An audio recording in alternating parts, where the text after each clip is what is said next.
it downfield. It is. Oh, it's caught. John Moran in the clutch. Oh, my word. Oh, my God. Deep to right field. Way up there. And way down the sideline. Jefferson. Another huge run. Jalen Red broke tackle. Stayed on his feet.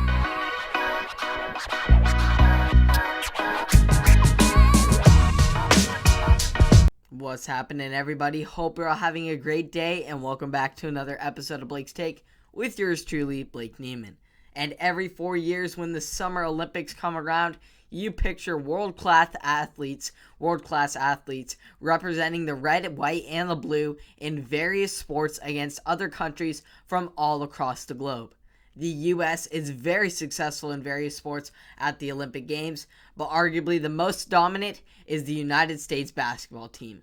Since being made an official Olympic sport in 1936, the men's basketball team has won 15 of 19 possible gold medals, winning the last 3 straight in a row. They have been nothing short of dominant in the past 3 Olympic Games, sweeping through the competition so that same expectation was set for this team in Tokyo. Early on, this team was not living up to the high expectations, losing 2 straight exhibition games, which was stunning as they had only lost 2 exhibition games in all this program's history prior to this summer. But the Americans really went into panic mode when the Team U.S.A. lost their opening Olympic game to France, their first loss in Olympic play since their bronze medal in 2004. It was looking like the world had finally caught up to the U.S., with so many international players now emerging in the NBA: Luka Doncic, Giannis Antetokounmpo, Nikola Jokic, and then just on France alone, they have Evan Fournier and 3-time Defensive Player of the Year, Rudy Gobert. But overall, the U.S. still has more talent than any country in the world, which is why they have figured out how they needed to figure out how to play together, and their skill would take care of the rest if they just figured out that. Well, that is just what the U.S. did, and they dial in on the team and still had a desire to take home that beloved gold medal. They came out and dominated the rest of group play, defeating Iran by 54 and then the Czech Republic by 35, gaining some confidence going into the quarterfinal where they took care of Spain by 14. This left them in the semifinal against Australia, who they lost one of those exhibition games to just a few weeks back.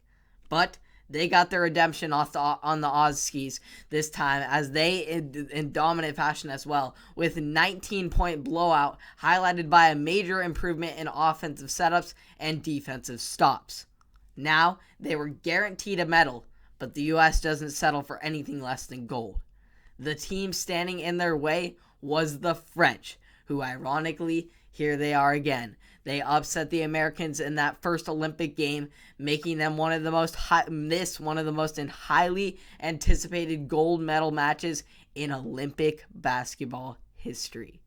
The U.S. started slowly in the gold medal game, not being able to buy a 3 early on, while France, on the other hand, looked comfortable getting buckets playing their game.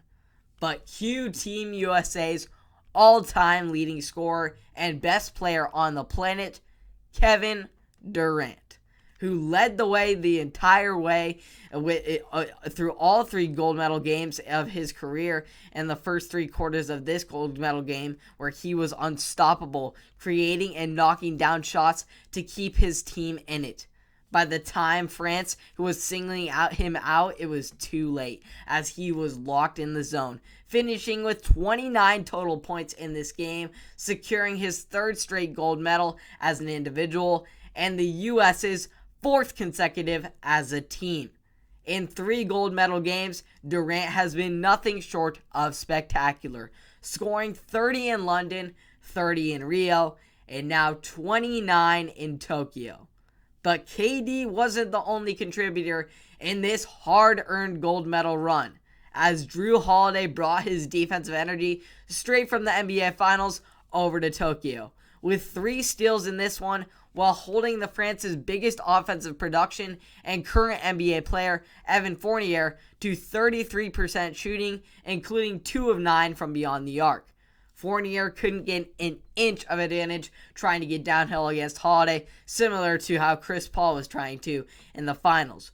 But France made this a game by not just going big, but absolutely massive. With twin 7-footers Rudy Gobert and Mustafa Fall, the Americans, as they have done all tournament, switched everything defensively, and France hunted small defenders, sticking and trying to that they were trying to defend the Twin Towers, and they were obviously no match. Gobert, who would love to be prioritized as he is in the Utah Jazz's offense as he is for the French national team, finished with 16 points on a perfect 5 of 5 from the field.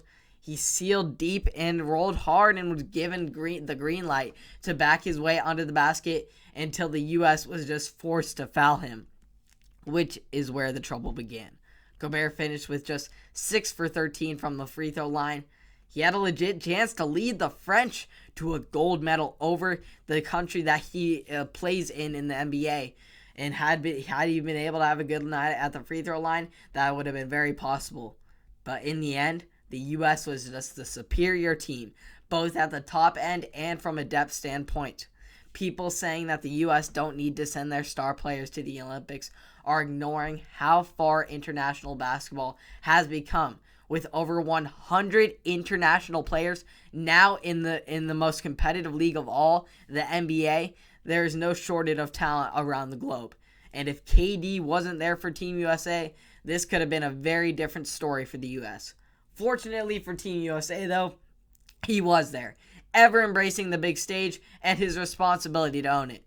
What a player, and what a night for the Americans. Huge gold medal win, arguably their most hard-earned in their history. It was a great, long, hard run, ups and downs, but ultimately, we still reached the end destination of a gold medal, and we hold on to the world's best team for yet another 4 years. That is so great to see. I'm glad they overcame adversity, and it was just a great story that we will remember in Olympic history for a long time, and definitely these next 4 years. And hopefully they can get them out in Paris in 2024 with some more continuing rising talent from the Americans. It'll be fun to see what team we get in 2024, but I can almost assure you that Kevin Durant will be on it again. Thank you all for tuning in. You can catch more of Blake's Take on Apple Podcasts, Spotify, and or YouTube, and I'll see you all in the next one.